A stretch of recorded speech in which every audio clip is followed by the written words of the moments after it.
여러분, 우리 하나님은 우리의 가까이에 계시는 하나님인 줄로 믿습니다. 우리 하나님은요, 저 멀리 계시면서 우리에게로 이리 오렴이라고 이렇게 부르시는 분이 아니시라는 것입니다. 오히려 우리가 하나님 곁에 늘 머물 수 있도록 우리가 자각하지 못하는 사이 우리 곁으로 먼저 다가오시고 그리고 곁에 머물러 계시는 분이시다라는 것이죠. 지난주 수술을 몇 시간 앞두고 계신 한 집사님에게 하나님은 어떤 분일까? 이렇게 이야기를 나누다 보니까 그 집사님에게 하나님은 이런 분이셨더라고요. 앞에서도 말씀드렸지만 하나님은 저 먼 미지의 우주 어느 한 지점에 계셔서 나를 지그시 굽어 살펴보시는 분이 아니고 바로 이곳, 나의 병실, 나의 침상, 이곳에 계신 하나님이시라는 것이죠. 그야말로 나의 다음 호흡만큼이나 가까이 계시는 분이시다라는 고백이었습니다. 그리고 직접 나를 치유하시는 하나님이시다. 너는 내 사랑하는 딸이다. 내가 너를 기뻐하노라.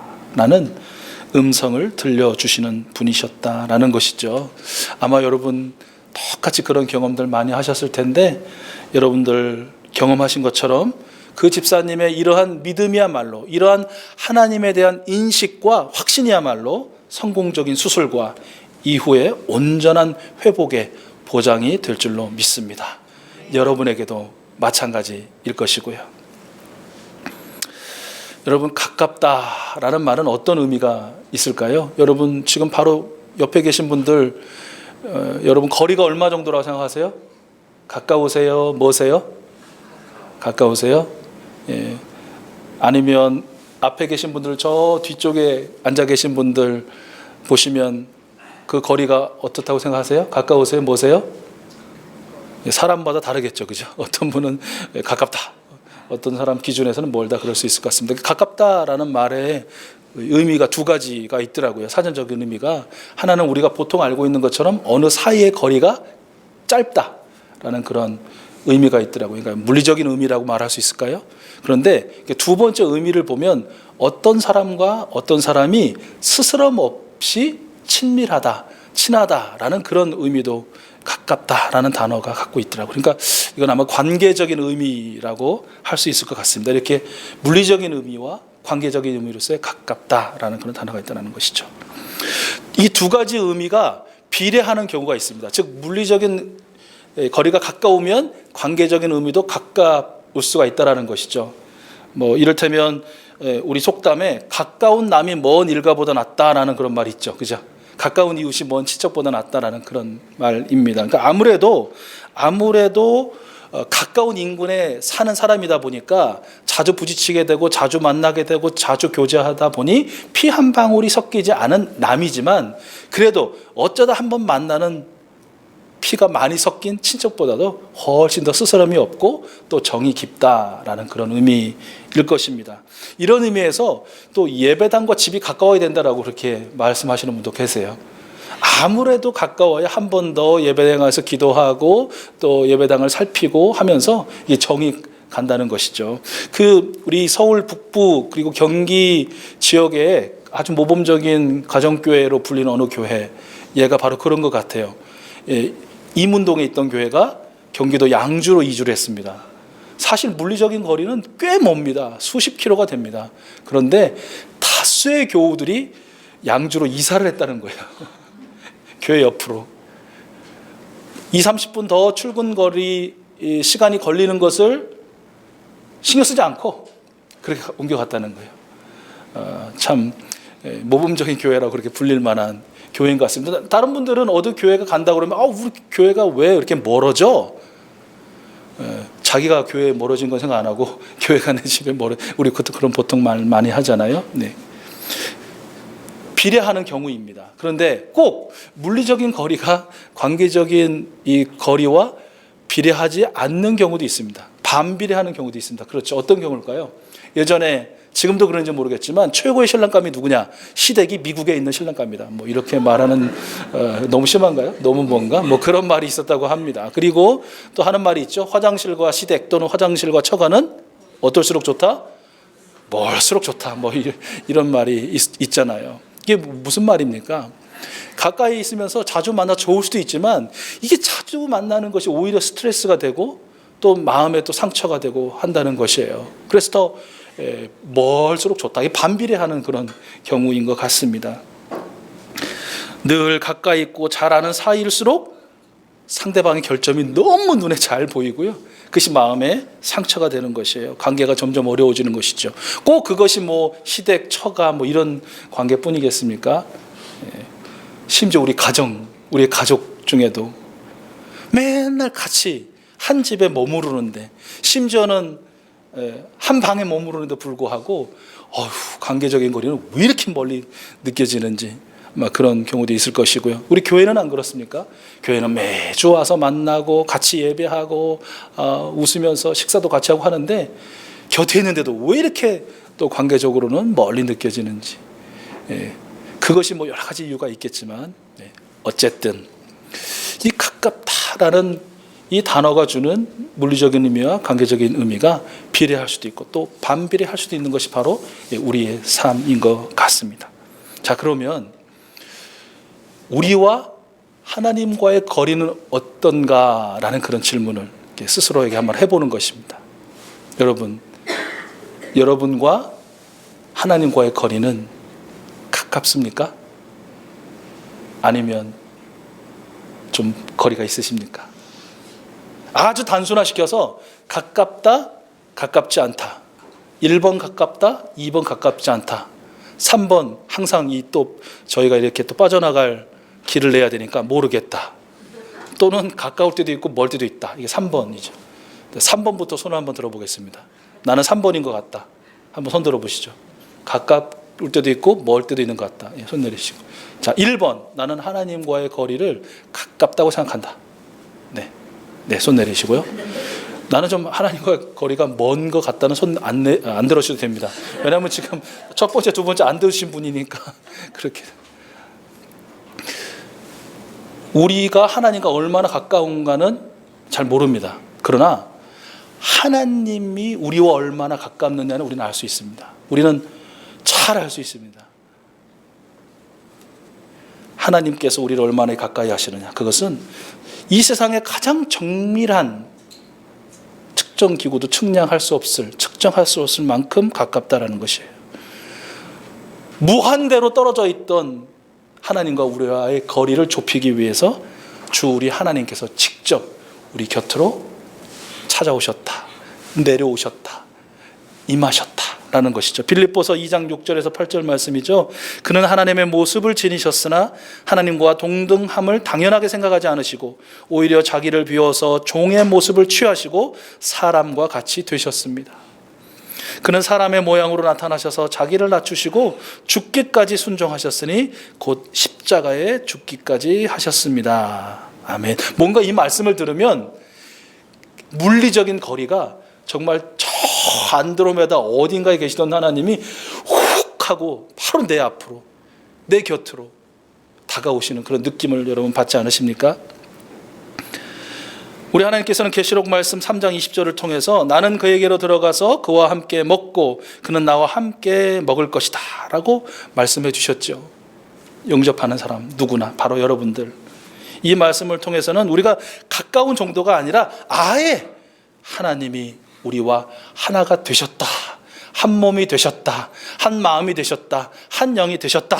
라는 그런 말씀으로 우리가 받을 수 있을 것 같습니다.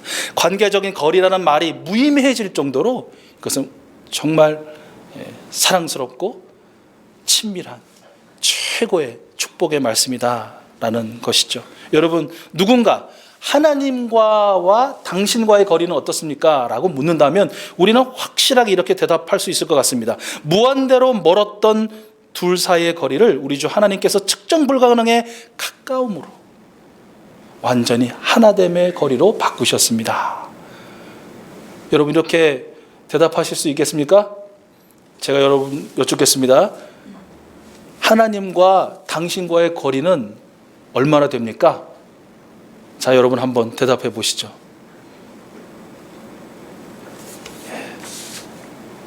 한 5초 정도 전에 말씀을 드렸는데, 고백해야 되잖아요. 원래는, 그죠? 무한대의 거리는 멀었으나 하나님께서 측량할 수 없을 정도로 가까이 내게 다가오셨습니다. 이렇게 대답할 수 있다는 것이죠.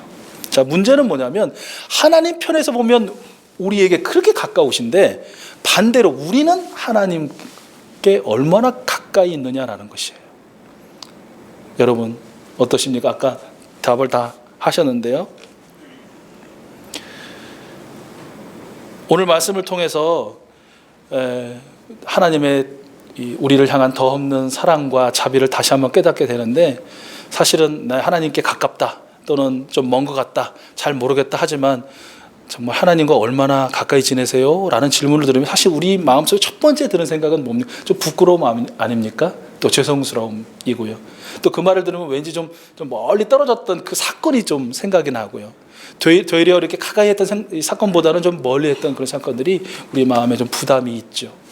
그러면서도 뉘우치거나 회개하지 못하고, 그야말로 말로는 하나님을 가까이 하고 하나님을 경외한다고 하는데 마음으로는 먼 우리 자신, 또 좀 주눅이 들 수 있을 것 같기도 하고, 하나님 앞에서 고개도 못 들고 그냥 풀이 죽어 있는 우리 자신을 좀 상상하게 되는 것이죠. 그러나 하나님께서는 그런 저희들을 불쌍히 여겨주시고요, 우리가 하나님께 가까이 하고 또 그 가까이함을 통해서 정말 부끄럽지 않고 죄스럽지 않는 하나님과 함께 동행함의 행복을 늘 느끼며 체험하며 살 수 있는 한 가지 방법을 일러주시더라라는 것이죠.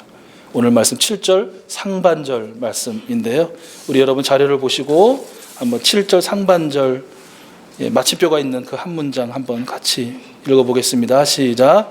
주 우리의 하나님은 우리가 기도할 때마다 우리 가까이에 계시는 분이십니다. 아멘. 우리 다시 한번 읽어볼까요? 시작. 주 우리의 하나님은 우리가 기도할 때마다 우리 가까이에 계시는 분이십니다. 아멘. 이 말씀을 통해서는 하나님 야 기도해 라는 그런 하나님의 이 권면보다, 명령보다 하나님이 얼마나 우리와 여러분 한 분 한 분과 가까이 있기를 원하시는지, 얼마나 여러분 한 분 한 분과 곁에 머무르고 함께 살고 싶어 하시는지에 대한 갈망이 느껴진다라는 것이죠. 느낄 수 있다라는 것이죠. 참으로 하나님을 우리 편에서 하나님을 가까이 하기 위해서 우리가 해야 할 일은 기도입니다. 매일 내 안에 계셔서 역사하시는 하나님을 경험하기 위해서 우리가 가장 먼저 해야 할 일, 그것은 기도입니다.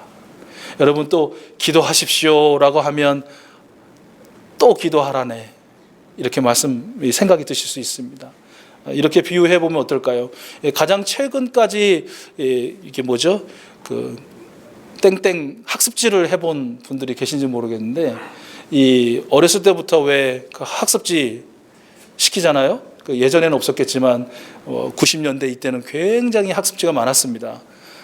특히 수학 학습지 많이 시키시죠, 그죠? 수학이 모든 공부의 근원이고 또 이 머리를 척해 만든다는 것 때문에 아마 많이 시켜보셨을 거고, 아마 손주들 중에 이거 하고 있는 손주가 있을지 모르겠습니다. 여러분 아세요?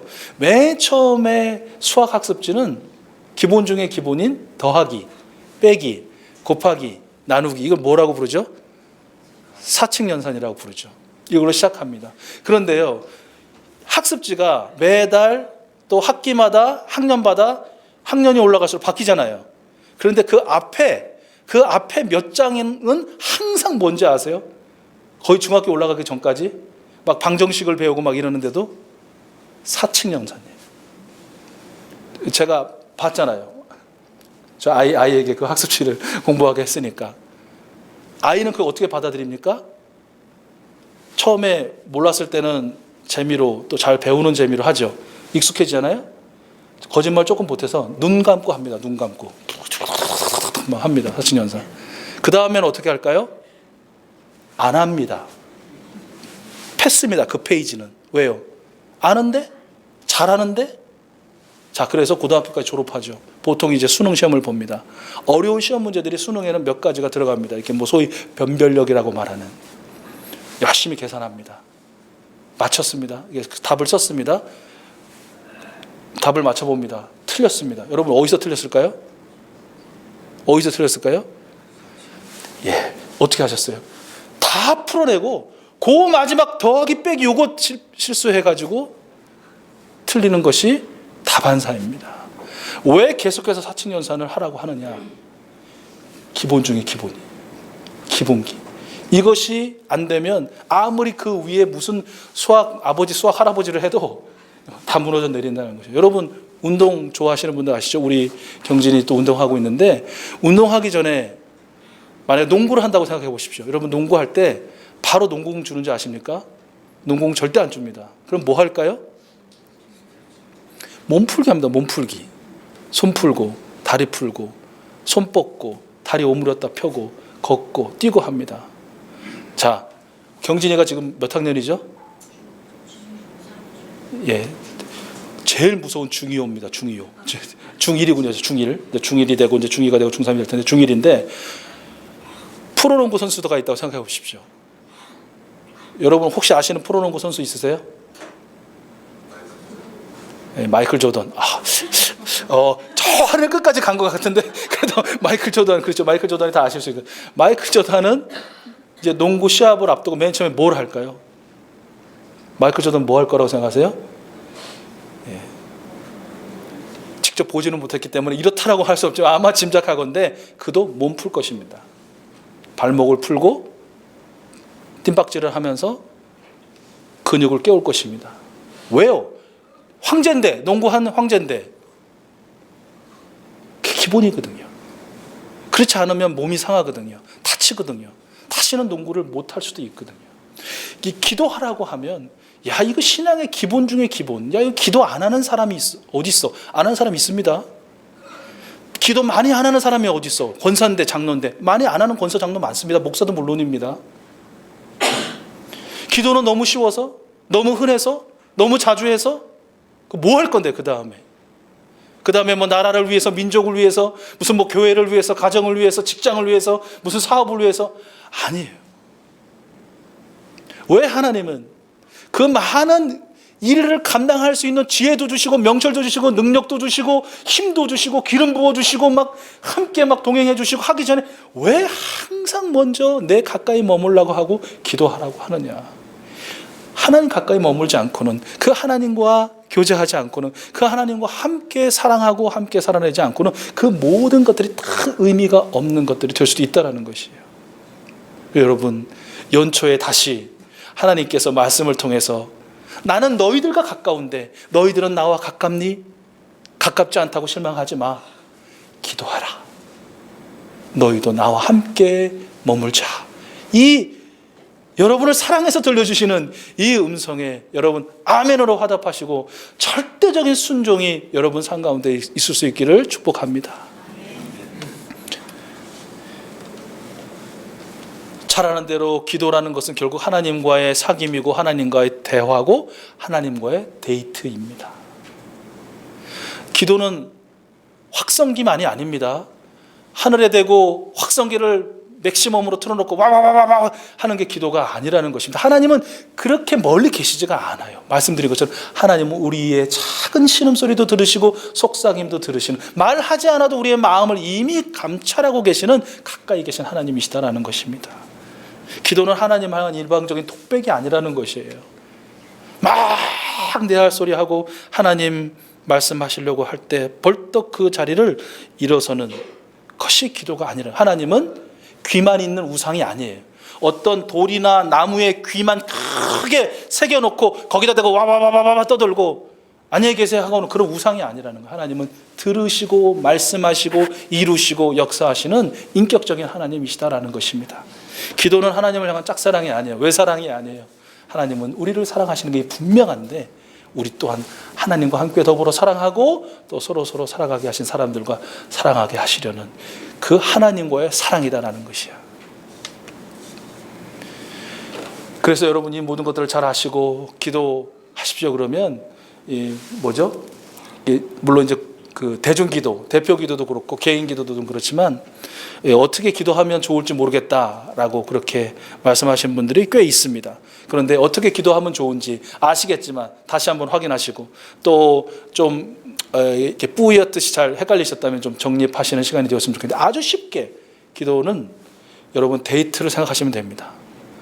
가장 최근 데이트하신 분, 혹시 오늘 아침에 오시면서 데이트하신 분은 안 계시죠?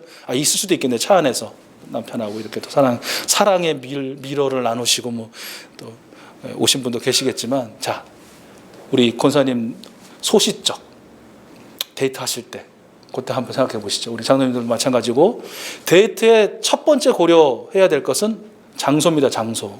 자, 어떤 연인과 데이트를 합니다. 여러분 어떤 장소를 택하세요? 어떤 장소를 택하세요? 분위기 좋은 곳이에요. 분위기 좋은 곳. 분위기 좋다라는 것은 어떤 것을 의미합니까? 그 장소의 위치, 또 내부의 어떤 인테리어, 색감, 조명, 향기, 이 모든 것들이 다 좋아야 한다는 거예요. 근데 그 좋다라는 게 뭐예요?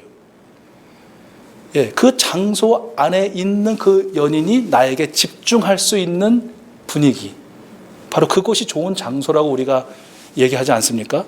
막 주변이 시끄럽고 막 이런 거는 뭐 여러분 뭐 아마 이 후보에도 안 올릴걸요? 그런데 아무리 좋아도 연인이 나한테 집중할 수 없는 곳이라면 그것은 결코 여러분 정하지 않을 것입니다. 어제 운영위원회 마치고 식사를 하러 갔는데요. 식사 우리 옆에 테이블 바로 위에 텔레비전이 있는데, 텔레비전에서 소위 우리 젊은 여자 걸그룹 가수들이 막 다리를 팍팍 차면서 막 그냥 막 현란하게 눈이 돌아가요. 밥을 못 먹겠대요. 장로님 일어나서 텔레비를 딱 끄더라고요. 밥을 못 먹겠더라고요. 그 분위기가 좋은 데가 아닌 것이에요. 함께 식사하는 사람들이 서로의 이야기를 귀담아 들을 수 있고, 서로 또 항상 이야기하지만 소통의 원활을 할 수 있는 곳을 좋은 장소라고 말해요. 연인끼리는 더할 나위 없죠. 그가 나에게, 내가 그에게 집중할 수 있는 곳, 그런 분위기가 조성된 곳을 좋은 장소라고 한다는 것이, 기도의 장소를 고려할 때도 마찬가지라는 것입니다. 하나님과 데이트하는 그 시간, 하나님과 사귀는 그 시간이 있어서 하나님은 늘 나에게 집중하고 계세요. 내가 정말 시끄러운 뭐 어디 있어도, 어디 지하 저기 밑에 처박혀 있어도, 우리가 들판을 헤매고 있어 강야에 있어도 하나님은 우리의 머리털 하나하나 세시는 분이라고 말씀하셨잖아요. 그만큼 하나님은 쉴 새 없이 우리를 집중하고 바라보고 계셔요. 문제는 우리라는 것이에요. 우리가 하나님께 집중할 수 있는, 우린 사람이니까 외부 환경에 많은 영향을 받잖아요. 그래서 우리도 어느 장소이든 거기서 있는 무슨 색감이든 인테리어든 뭐 냄새든 뭐든지 간에, 향기든 뭐든지 간에 내가 하나님께 집중할 수 있는 그런 장소를 기도의 장소로 정해야 되겠다라는 것이죠. 두 번째 데이트에 고려하는 것도 있다면 그 시간일 것입니다. 시간. 그렇죠. 자, 어떤 시간을 데이트 시간으로 여러분 정하십니까? 그렇죠. 내가 가장 예뻐 보일 수 있고 가장 내 정신이 맑고 또 깨끗한 시간을 아마 여러분 데이트 시간으로 정하실 것입니다. 뭐 한밤중에 또 꼭두 새벽에 이렇게 데이트 시간 정하시는 분은 아마 안 계실 것이죠. 누가 정신없는 시간에 데이트합니까? 마찬가지. 하나님은 언제 우리를 만나 주시냐면, 천지를 지으신 우리 하나님은 졸지도 않으시고 주무시지도 않으시고 우리를 항상 지켜는, 하나님 편에서는 24시간 항상 대기예요. 언제나 그에게는 우리와 함께 만나시기에 합당하고 좋은 시간이에요. 문제는 우리. 그래서 하나님과 만나 교제할 수 있는 가장 우리의 정신이 맑고 깨끗하고 온전한 시간을 정할 필요가 있다는 것이죠. 아침잠이 많은데 나는 새벽 기도에 나가서 하나님과 만날 거야. 밤잠이 많으신 분이 나는 잠들기 전에 하나님과 만나서 기도할 거야. 낮에 눈꽃 뜰 없이 바쁘신 분이 나는 낮 시간에 하나님과 만나 기도할 거야. 이건 기도하지 않겠다는 결단이죠. 우리가 얘기했던 그 생선 토막을 어른께 드리는 게, 우리가 머리 말고 꼬리 말고 가운데 토막을 드리자라고 얘기하잖아요. 하나님과의 만남에 그 기도의 시간을 정함에 있어서도 이것 빼고 저것 빼고 다 남은 시간, 어쩔 수 없는 시간이 아니고 하나님이 정말 선물로 주신 24시간, 그것이 하나님의 것이고 하나님께 돌려드릴 거라고 생각한다면 그 시간 중에 여러분 정신이 가장 맑고 깨끗하고 온전하게 우리 하나님을 만날 수 있는 그 시간을 미리 정하셔야 합니다. 그 시간을 들이셔야 합니다. 그것이 하나님과의 만나는 데이트고, 그것이 온전한 기도 될 수 있다는 것이고, 그것을 통해 하나님과 가까이 할 수 있게 된다는 것이죠. 세 번째는요, 데이트 형식입니다. 형식. 근데 여러분, 데이트의 형식이 있습니까? 가장 최근에 해보신 분 한번 말씀해 보세요. 여러분, 데이트의 형식이 있습니까? 그렇죠. 이게 소위 예의, 에티켓이라는 것은 분명히 있어야 하겠지만, 그렇다고 너무 데이트가 형식적인 것이 되면, 자칫 잘못하면 이게 내가 그 사람을 취조하고 그 사람이 나를 취조하는 그런 꼴이 되어버릴 수도 있다는 것이죠. 그러니까 너무 딱딱한, 굉장히 정말 너무 형식을 찾다가 정말 형식적인 데이트가 될 수밖에 없다는 것이죠. 이 기도에도 마찬가지인 것 같아요. 기도의 형식이 필요하긴 하죠. 어느 정도. 누구처럼 뭐 하나님 까불지 말라든지 뭐 예수님도 뭐 야가 빠졌다고 하는지, 정말 예전에는 정말 입에 담을 수 없는 이야기들인데 그렇게 쉽게 또 담아지는 것을 보면 마음이 좀 아프기도 합니다만, 그러나 어느 정도 하나님 앞에 정말 이 피조물로서의 예의라고 할까요? 경외함이라 할까요? 두려워함이라 할까요? 이런 건 있지만, 그러나 너무 그것이 형식이 되어버리면 하나님과 온전한 만남이 되지 않겠죠. 오히려 하나님은 하나님이신데 사람이 되실 정도로 모든 것을 다 깨뜨려 버리셨는데, 모든 형식을 깨뜨려 버리셨는데, 우리가 더 어떤 옛날 그 일부 바리새인들이나 유대인들처럼 형식에 담을 쌓아서 하나님과 적절한 거리 가운데 머물려고 한다는 것은 하나님 보시기에 얼마나 안타까운 일이 되겠습니까? 그저 두려움과 경외함 가운데 있지만, 이미 내가 말하기 전에도 내 생각과 내 과거와 내 현재와 내 미래를 아시는 하나님께 그냥 내 마음을 토로하면 되는 것입니다. 쏟아내면 되는 것이죠. 울고 싶으면 울고, 화내고 싶으면 화내고, 또 웃으면 웃고 싶으면 웃고 하는 그런 것들을 마음껏 쏟아내는 것이 바로 우리 하나님께서 가까이 하시는 우리의 기도의 모습이라는 것입니다. 마지막으로는 들음입니다. 들음.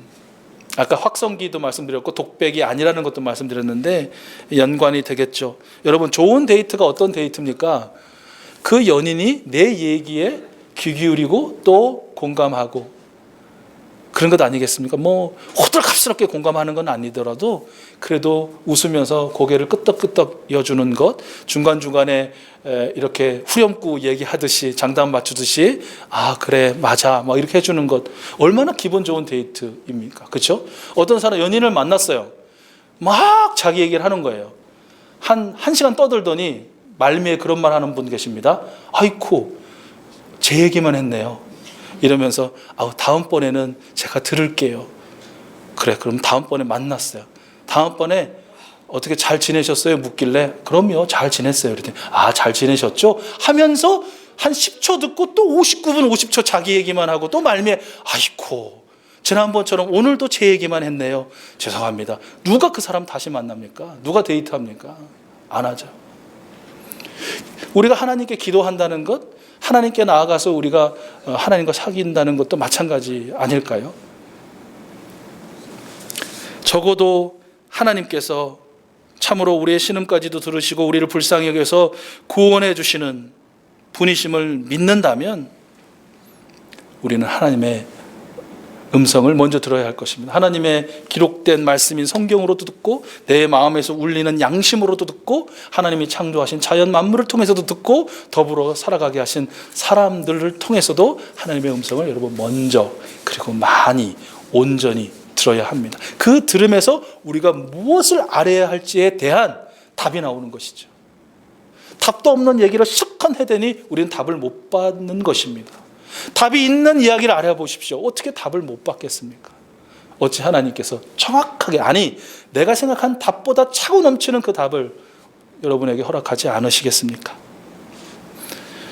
2020년 두 번째 주일 우리 함께 보내고 있습니다. 하나님 예배합니다. 올 한 해 동안 성삼위 하나님께서는 여러분 한 분 한 분과 변함없이 가까이 계시고 동행하여 주실 줄로 믿습니다.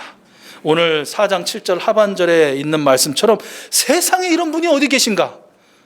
이와 같이 하나님을 모신 위대한 교회, 위대한 민족, 위대한 개인이 어디 있는가라고 탄성을 내지를 수밖에 없는 임재와 동행의 은혜가 여러분에게 있을 줄로 믿습니다. 우리 또한 하나님께 가까이 하는 한 해를 보내게 될 것입니다. 그리하여 지난주에 말씀 주신 것처럼 날마다 주님의 인도하심을 받고 마지막 날 주님의 영광에 참여하는 복, 날마다 주님께서 동행해 주시고 더 이상 바랄 것이 없는 은혜로 충만하게 하는 되는 복, 한 인생의 환난과 고통 중에도 낙심하지 않고 오직 하나님만을 의지하고 하나님이 나의 복입니다 라고 고백할 수 있는 복을 여러분 체험하게 될 줄로 믿습니다. 오늘 하나님께서 나는 너와 가까우니 너 또한 나와 가깝기를 원한다. 그것을 위해서 기도해라. 장소를 정하고 시간을 정하고 형식을 깨트리고 그리고 무엇보다도 내 음성을 듣는 나와 이 데이트 자리에 네가 머물기를 원한다. 우리에게 권면하십니다. 여러분 이 권면대로 이 한 주간 먼저 지내보심을 통해서 올 한 해 또 그러한 행복을 경험해야 되겠다라는 그런 경험치를 좀 체험치를 높이는 이 한 주간이 되실 수 있기를 축복합니다. 말씀을 마치면서 팁 하나, 여러분 그때도 말씀드렸지만 조지블러 목사님의 5만 번의 기도 응답, 그분은 5만 번 기도 응답을 받았다는 것을 어떻게 알았을까요? 네, 답은 기록에 있다고 합니다. 기록. 들어보셨을 텐데, 그래서 어떤 목사님은 기도에 대해서 적자생존이라는 단어를 갖다 쓰기도 하죠. 적자생존이 뭐예요? 기도를 기록하고 응답을 기록하는 적자. 그러면 생존한다. 뭐 그런 뜻으로 풀이하신 분도 계시더라고요. 우리가 기도하자, 기도하라, 기도하겠어. 근데 잊어먹는 이유는요, 안 적었거든요. 항상 머리로서만 생각하죠. 우리가 대림절 기도, 축복 기도 했지만 그것이 왜 좋았습니까? 기록하잖아요. 그 기록한 것을 보잖아요. 그래서 그 기록한 것에 기도하셨던 것을 응답을 서로 물으시잖아요. 또 계속해서 기도할 수 있잖아요. 모릅니다. 그 기도지를 벌써 이거는 딱 대림절 기간 동안만 하는 거야 하고 다다닥 딱 접어서 휴지통에 갔든지 어디 갔든지 할지는 모르지만, 그러나 여러분의 개인 기도 제목들, 하나님의 응답을 체험하신 것들 한번 올 한 해가 아니라 그냥 요 한 주간만 한번 여러분 기록해 보세요. 그래서 여러분 한번 생존해 보세요. 하나님의 은혜를 한번 경험해 보세요. 계속하고 싶은 그런 마음이 들도록 이 한 주간 한번 체험해 보세요. 우리 수소 가족들 모두가 우리 가까이에 계시는 하나님을 경험하고 우리 주 하나님께 가까이 머무는 하늘의 축복을 다 누릴 수 있기를 하나님은 원하십니다.